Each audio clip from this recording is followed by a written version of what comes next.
الله الرحمن الرحيم.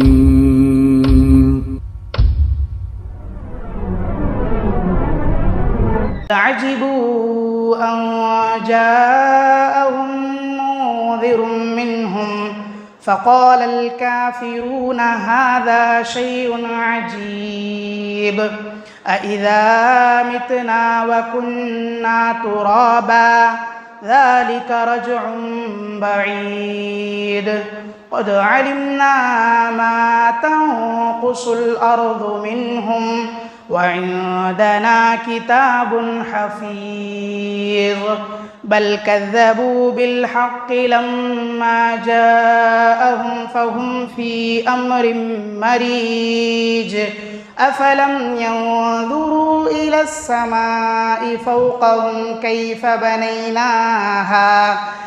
بنيناها وزيناها وما لها من فروج والأرض مددناها وألقينا فيها رواسي وأنبتنا فيها من كل زوج بهيج تبصرة وذكرى لكل عبد منيب ونزلنا من السماء ماء مباركا فأنبتنا به جنات وحب الحصيد والنخل باسقات لها طلع نزيد رزقا للعباد وأحيينا به بلدة ميتا كذلك الخروج كذبت قبلهم قوم نوح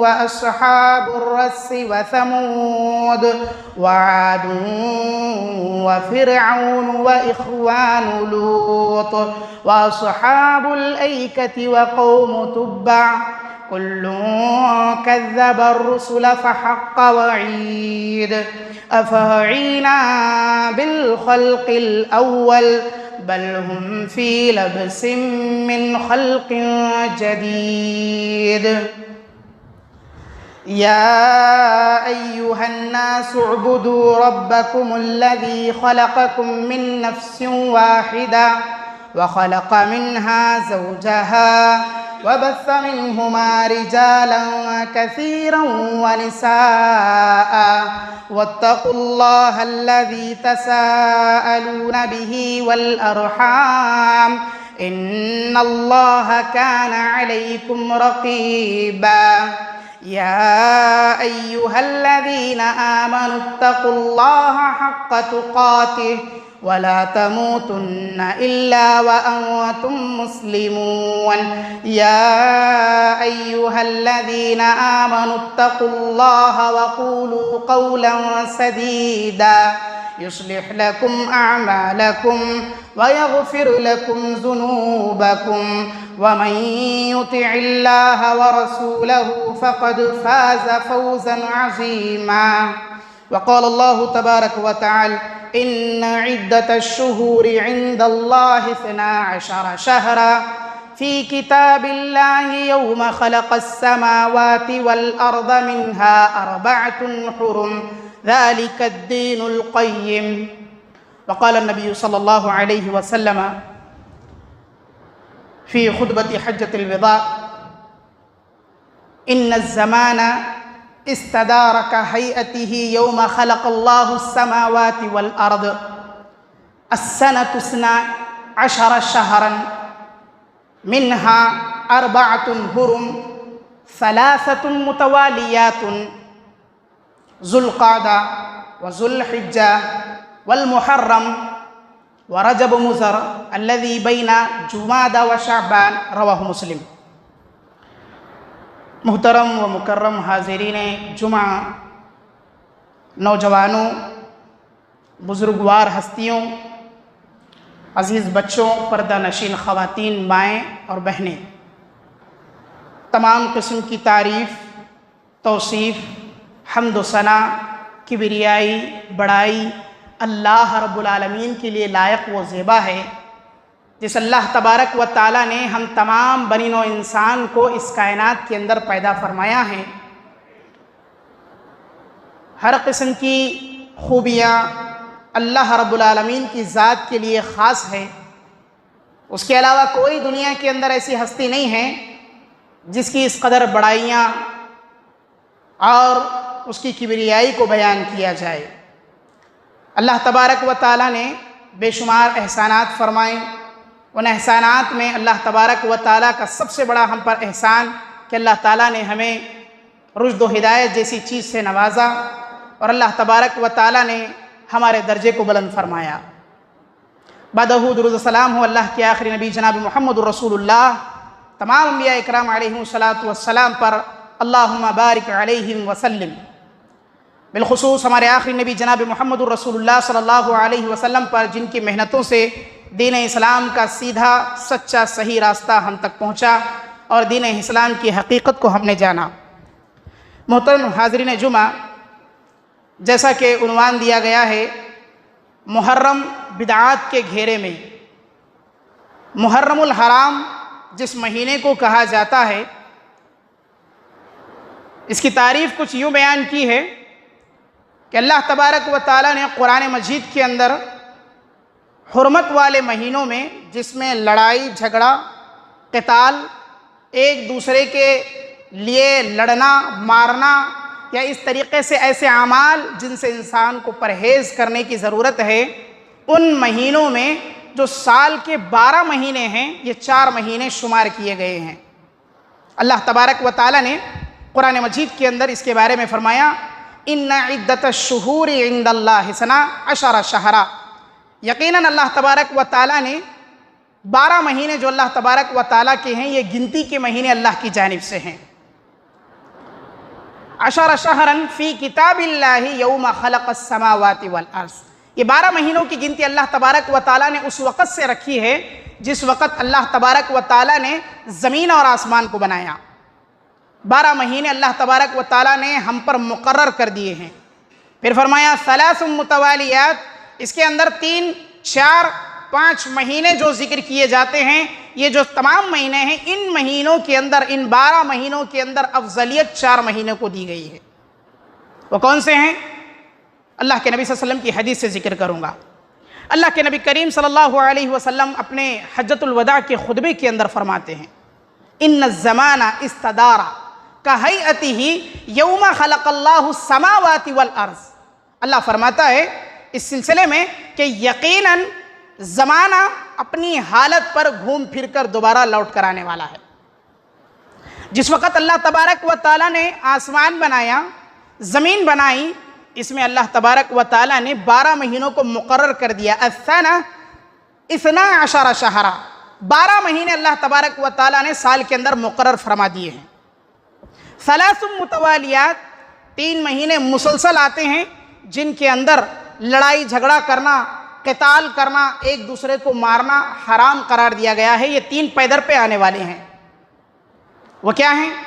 ذوالقعدہ، ذوالحجہ اور محرم کا یہ جو مہینہ جس سے ہم اور آپ آج گزر رہے ہیں، اس میں ایک دوسرے سے لڑائی جھگڑا کرنا منع کر دیا گیا ہے، ایک دوسرے کے ساتھ قتل و غارت گری کرنا منع کر دیا گیا ہے، ان ایام میں روکا گیا ہے خاص کر کے۔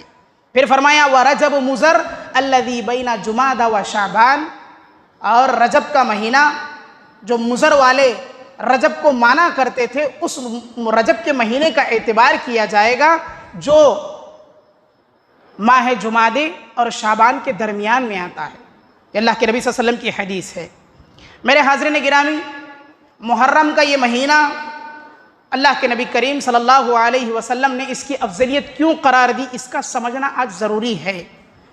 آج اس مہینے کو جس کی بے شمار فضیلتیں آئی ہیں، جس کے بارے میں اللہ تبارک و تعالیٰ نے قرآن مجید کے اندر اس کا تذکرہ کیا، نبی صلی اللہ علیہ وسلم نے احادیث کے اندر اس مہینے کے سلسلے میں خوشخبریاں دی، اور اس مہینے سے بہت سی چیزیں ایسی بھی ہیں جن کا تعلق مسلمانوں کی خوشی سے جڑا ہوا ہے، لیکن آج اس مہینے کو ماتم کا مہینہ قرار دے دیا گیا۔ میرے حاضرین گرامی، اس مہینے کی افضلیت کے اوپر روشنی ڈالوں گا۔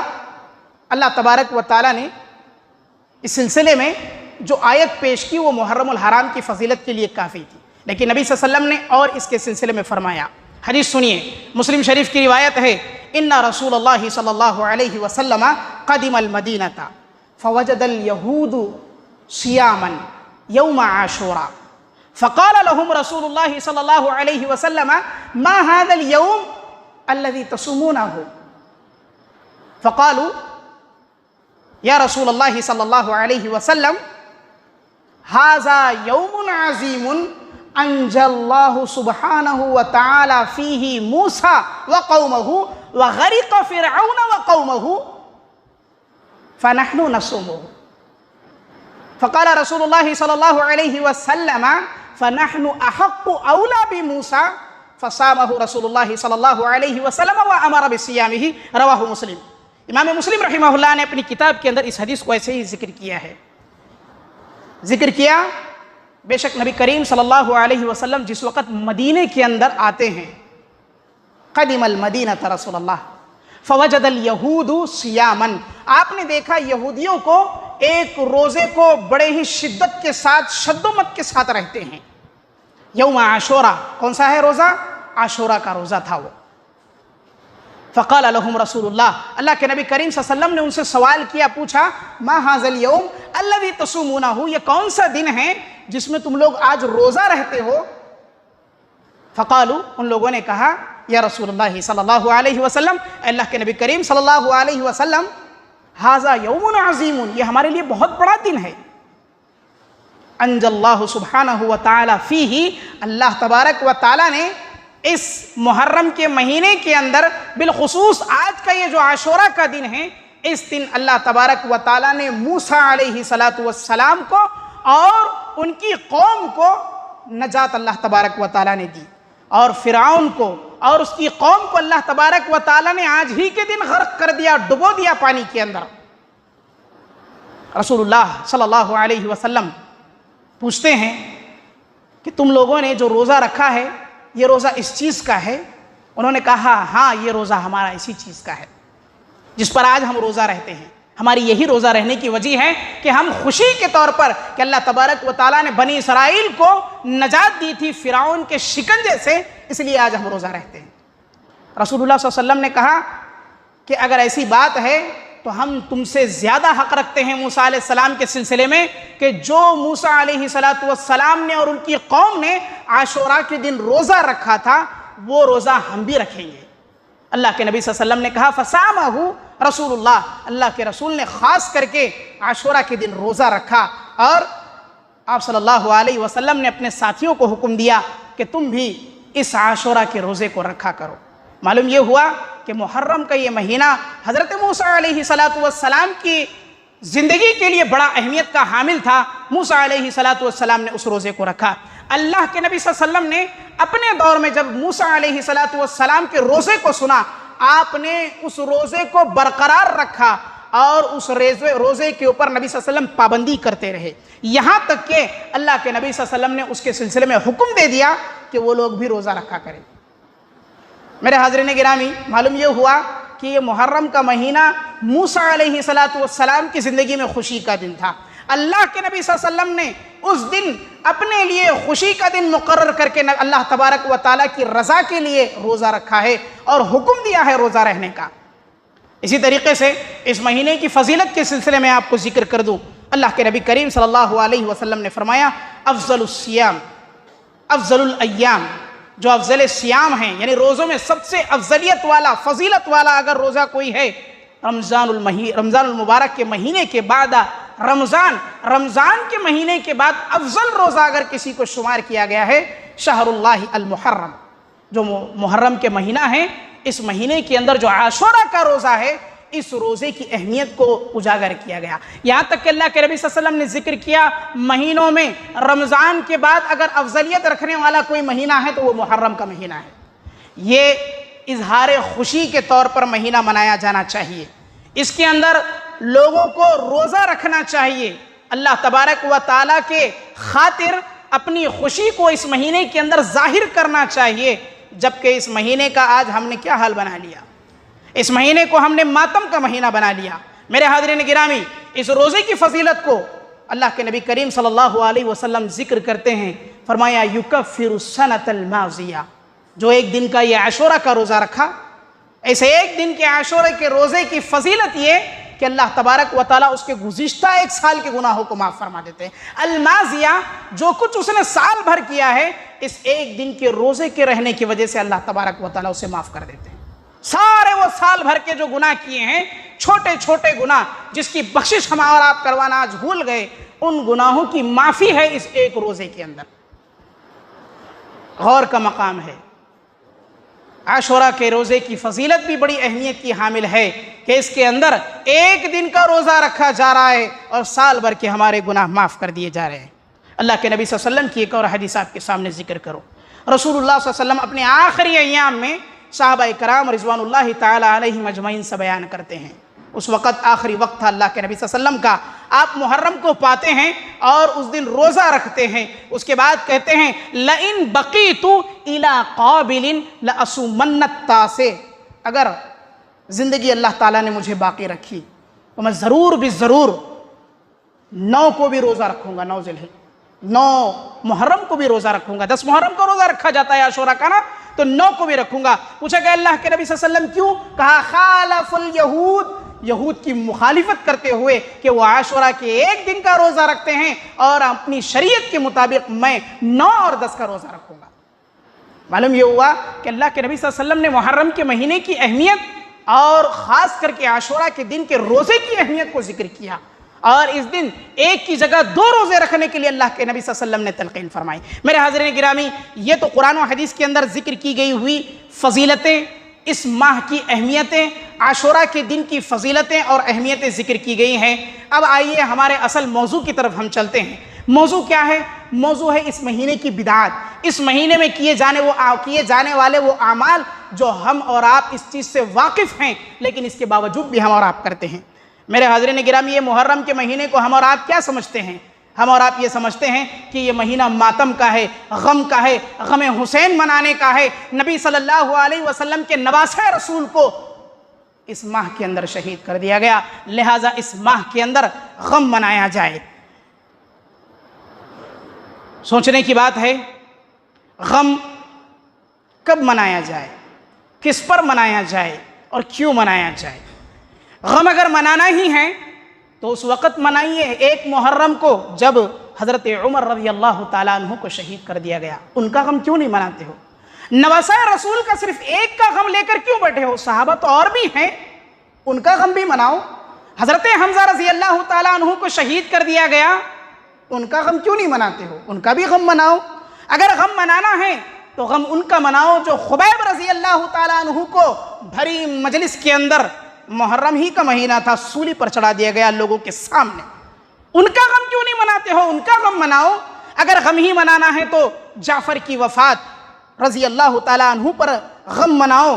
جب اللہ کے نبی کریم صلی اللہ علیہ وسلم نے دیکھا جعفر رضی اللہ تعالیٰ عنہ کی گھر کی عورتیں ان کے شہید ہو جانے پر غم کرتی ہیں، روتی ہیں، تو اللہ کے نبی صلی اللہ علیہ وسلم نے کہا کہ اے لوگوں، جاؤ جعفر کی عورتوں کے پاس اور ان کے سروں پر راکھ ڈال دو، وہ جعفر کی یاد میں ماتم کرتی ہیں، روتی ہیں۔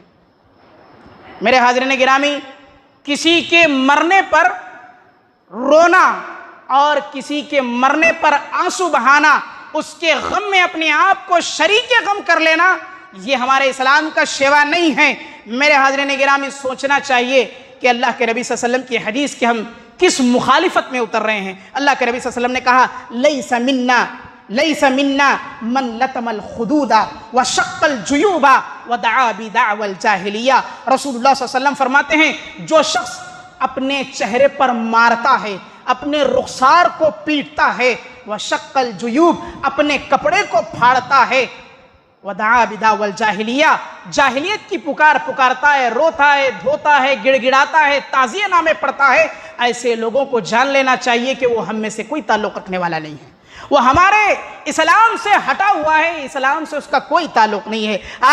آج کا معاملہ یہ ہے، آج کالے کپڑے پہن کر غم حسین کو جو ہے منایا جاتا ہے، آج زنجیروں سے خود کو مار کر کے، زخمی کر کے غم حسین منایا جاتا ہے۔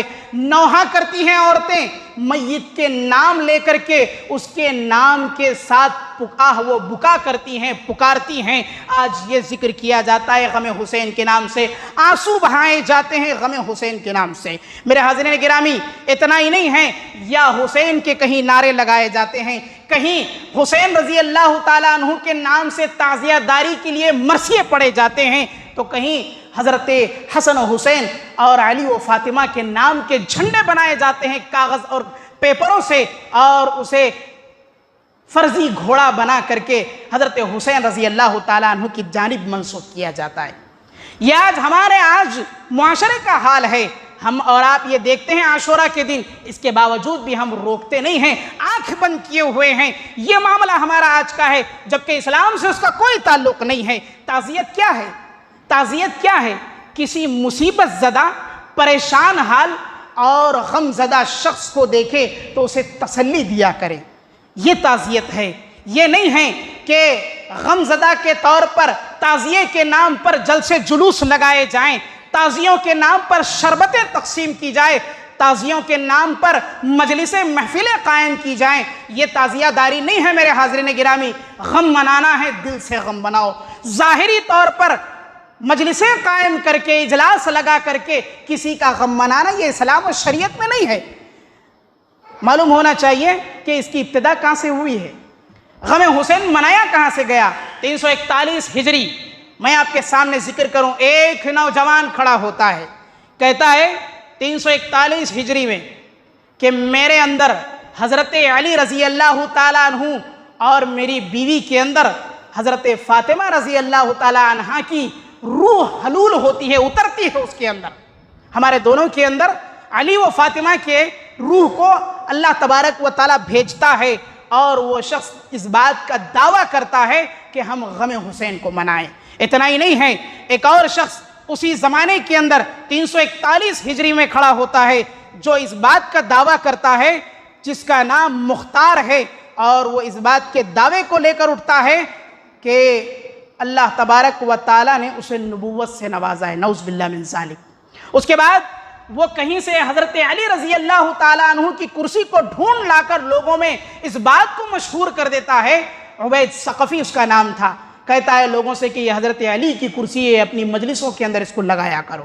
میرے حاضرین گرامی، یہیں سے ماتم حسین شروع ہوتا ہے، جو مختار عبید ثقفی کا دور تھا۔ اس دور میں ایک خلیفہ تھا معیذ باللہ، یہ وقت کا خلیفہ، اس نے اس بات کا بڑا بڑھ چڑھ کے حصہ لیا کہ جو کرسی لایا تھا حضرت علی رضی اللہ تعالیٰ عنہ کی، اور جس نے اس بات کا دعویٰ کیا تھا کہ اس کے اندر علی رضی اللہ تعالیٰ عنہ کی روح آتی ہے، ان کو اس نے جشن منانے کے طور پر خاص دن کر لیا اور ان کا بڑا ادب و احترام کرنے لگا۔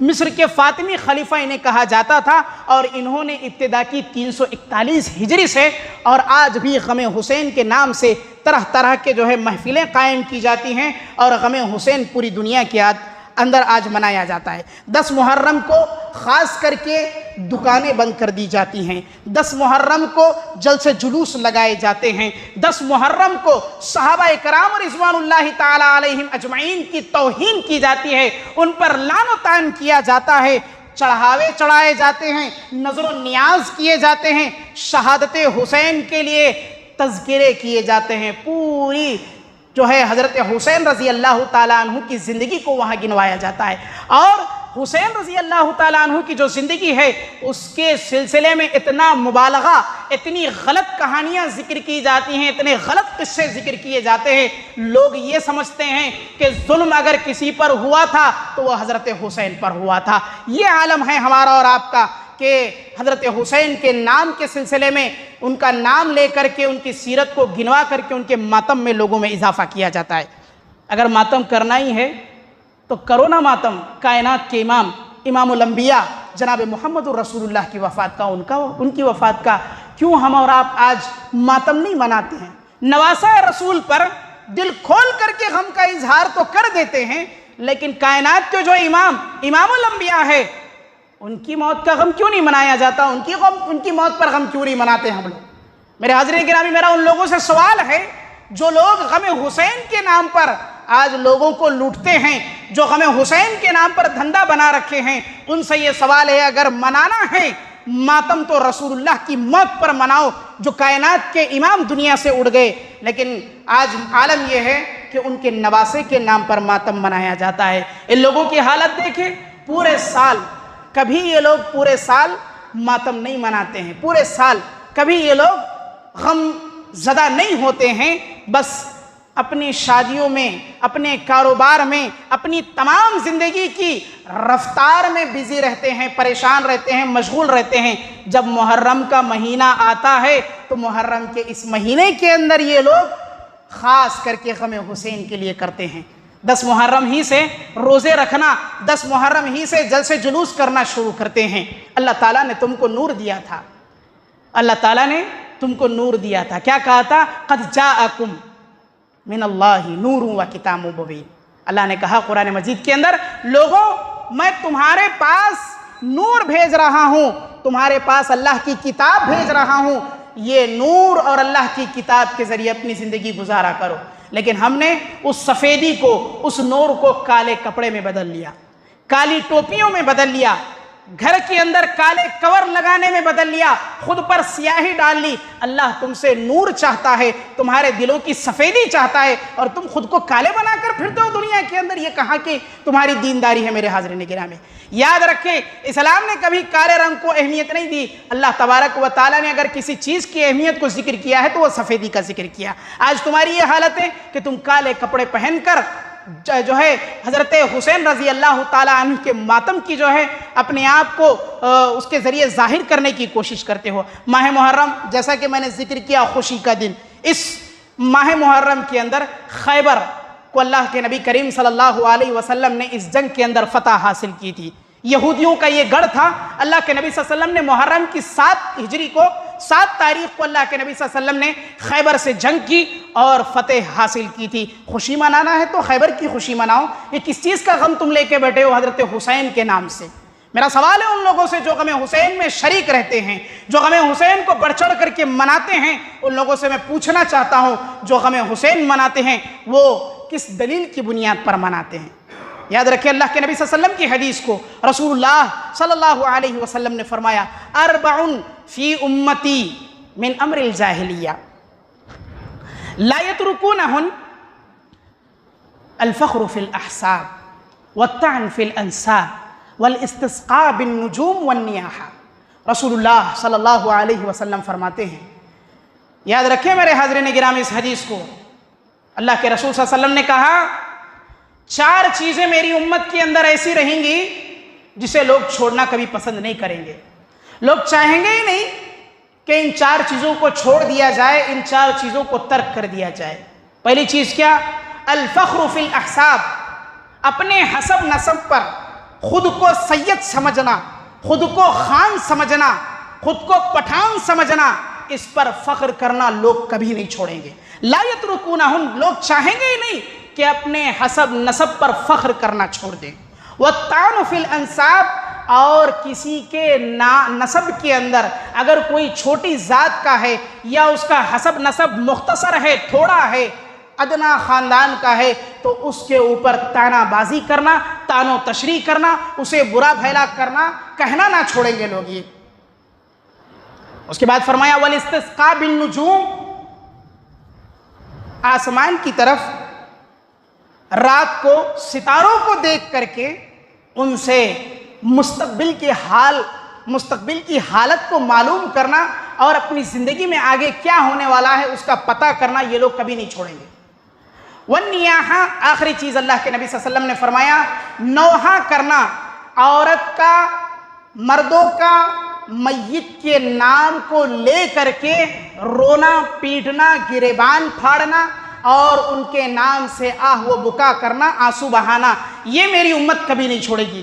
جس کی وجہ سے نقصان آج یہ کہ ہم اور آپ دیکھتے ہیں جس چیز سے سختی سے منع کر دیا گیا ہے، آج وہی کام ہماری امت کے اندر، ہمارے معاشرے کے اندر، ہمارے خاص کر مسلمانوں کے اندر شامل ہے۔ میرے حاضرین گرامی، کتنے افسوس کی بات ہے کہ کبھی کسی صحابی نے غم حسین اپنی زندگی میں نہیں منایا۔ غم حسین کو کسی تابعی نے اپنی زندگی کے اندر نہیں منایا، کسی تبع تابعی نے نہیں منایا، کسی محدث نے، کبار علماء میں سے کسی نے نہیں منایا۔ آج غم حسین کو لے کر اتنا عام کیا جاتا ہے سوشل میڈیا پر، ہمارے مسلمانوں کے اندر بالخصوص، جسے ہاتھوں ہاتھ آج لے کر کے غم حسین منایا جاتا ہے۔ سڑکوں پر محفلیں لگائی جاتی ہیں، چونگے بنائے جاتے ہیں، مختلف قسم کے کھانے پکوان کیے جاتے ہیں، اور بہت سی بدعات کو اسلام کا رنگ چڑھا کر کے اسلام قرار دے دیا جاتا ہے۔ یہ میرے حاضرین گرامی، یہ اسلام نہیں ہے، یہ تمہاری خواہشات ہے، یہ شیطان کے ہتھ کنڈے ہیں تمہارے لیے، جو وہ تمہاری جانب پھینکتا ہے اور تم اس میں ملوث ہو جاتے ہو، اس میں الجھ کر کے رہ جاتے ہو۔ کوشش کریں کہ ہمیں اللہ تبارک و تعالیٰ کی کتاب کو اور رسول اللہ صلی اللہ علیہ وسلم کی حدیث کو مضبوطی سے پکڑے، صحابہ کے منہج کو ہم مضبوطی سے پکڑ کر رکھے۔ اللہ کے نبی کریم صلی اللہ علیہ وسلم کی حدیث فعلیکم بسنتی وسنت الخلفاء الراشدین المہدیین تمسکوا بها وعزوا علیہا بالنواجذ وإیاکم محدثات الامور فإن كل محدثة بدعة وكل بدعة ضلالة وكل ضلالة في النار۔ اس حدیث کو یاد رکھے۔ اللہ کے نبی صلی اللہ علیہ وسلم نے فرمایا، لوگوں تم پر لازم ہیں اللہ کی کتاب کو تھامے رکھنا، رسول اللہ صلی اللہ علیہ وسلم کی سنت کو تھامے رکھنا، اور خلفائے راشدین ابو بکر رضی اللہ تعالی عنہ، عمر رضی اللہ تعالی عنہ، عثمان بن عفان رضی اللہ تعالی عنہ، وعلی رضی اللہ تعالی عنہ، ان چار خلفائے راشدین کی سنت پر چلنا۔ تمسکوا بها وعزوا علیہا بالنواجذ، مضبوطی سے پکڑ لینا، اسے چھوڑنے کی ضرورت نہیں ہے، اپنے دانتوں میں مضبوط پکڑے رکھنا، کتاب و سنت کے مطابق اپنی زندگی گزارنا، منہج سلف پر زندگی گزارنا۔ اس سے اگر ہٹ جاؤ گے، ایاکم محدثات الامور، تمہارے پاس ضروری ہے بہت سی نئی نئی چیزیں بدعات کے طور پر آئیں گی، بدعتیں تمہارے پاس آئیں گی، اس سے اپنے آپ کو بچائے رکھنا۔ فإن كل محدثة بدعة، ہر بدعت جو باہر سے آتی ہے اسلام کے اندر، جان لے یہ بدعت ایسی ہے، کل محدثۃ بدعہ، نئی چیز آنے والی بدعت ہی ہے، اور یہی بدعت تمہارے لیے جہنم میں لے جانے والی ہے، وکل بدعۃ ضلالہ، اور یہ گمراہی ہے تمہارے لیے، اور یہ گمراہیاں ہی تمہیں جہنم میں لے جانے والی ہے۔ معلوم یہ ہوا کہ ہمیں اور آپ کو آج صاف ستھرا دین، کتاب و سنت اور منہج سلف پر زندگی گزارنا ہے، یہی جنت کا سیدھا سچا صراط مستقیم راستہ ہے۔ اس کے علاوہ جتنے راستے ہیں جو ہم اور آپ آج دنیا کے اندر نئی آنے والی چیزوں کو دین سمجھ بیٹھے ہیں، یہ دین اسلام سے بہت دور ہیں، یہ بدعتیں ہیں، یہ گمراہی ہے، اور یہ بدعتیں اور گمراہی ہمیں اور آپ کو جہنم میں لے جانے والی ہے۔ میرے حاضرین گرامی، اس سے ہمیں اور آپ کو بچنا چاہیے۔ اللہ تبارک و تعالیٰ سے دعا گو ہوں، اللہ تبارک و تعالیٰ مجھے اور آپ کو ان تمام بدعتوں سے محفوظ فرمائیں، اور اللہ تبارک و تعالیٰ یہ جو کربلا کے نام سے ان کے سانحۂ جو ہے ذکر کیا جاتے ہیں، ان کی سیرتوں کو ذکر کیا جاتا ہے، سانحۂ کربلا کو ذکر کیا جاتا ہے، غم حسین منایا جاتا ہے، یہ تمام کے تمام خرافات سے ہم مسلمانوں کو محفوظ فرمائیں۔